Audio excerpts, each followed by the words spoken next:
নমস্কার বন্ধুরা, লিপিকা বন্ধু ব্লগে আপনাদের স্বাগতম। দেখুন বন্ধুরা, আমাদের পাশের গ্রামে রাধা অষ্টমীতে পুজো হয় আর অনেক ঠাকুর করে, তারপর মেলা বসে, অনেক প্রচুর মেলা বসে। তাই আমরা ঠাকুর দেখতে, মেলা দেখতে চলে এসেছি।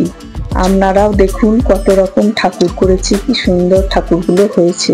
প্রথম ঠাকুরটি হয়েছে কৃষ্ণ ঠাকুর, কড়ি আঙুল দিয়ে গোবর্ধন পর্বতটি ধরে আছে।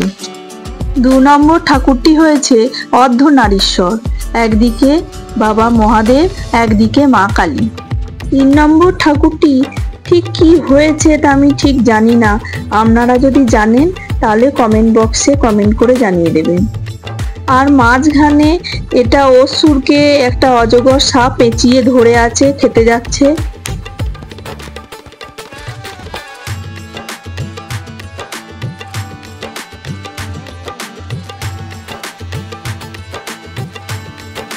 আর 4 নম্বর থিমটিতে রয়েছে একটা ঘোড়াতে নেতাজি সুভাষচন্দ্র বসু বসে রয়েছেন, মাঝখানে মা সরস্বতী, আর একটা ঘোড়াতে রয়েছেন ঝাঁসি রানী লক্ষ্মীবাই, আর বসে রয়েছেন গান্ধীজি। 5 নম্বর ঠাকুরটি হলেন মা দুর্গা।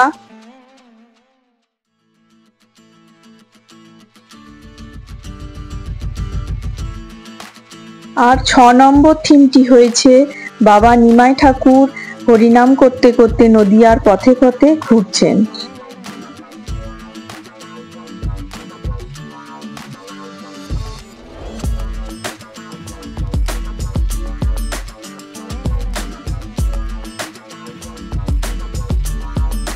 দেখুন কৃষ্ণ ঠাকুর, এইখানেই পুজোটা হয়।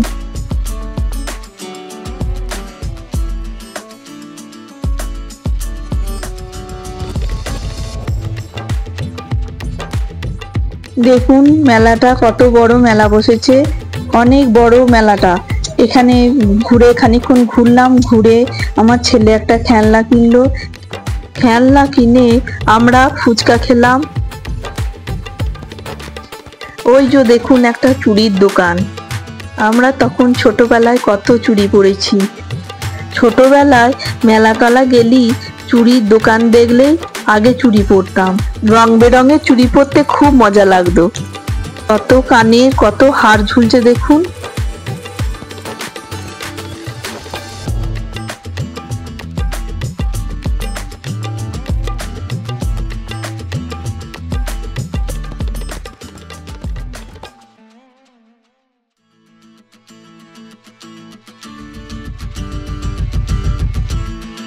মেলাটা ঘুরে তারপর আমার ছেলে দেখুন মিকি মাউসে চেপেছে, লাফিয়ে লাফিয়ে ঘেমে একবারে অস্থির।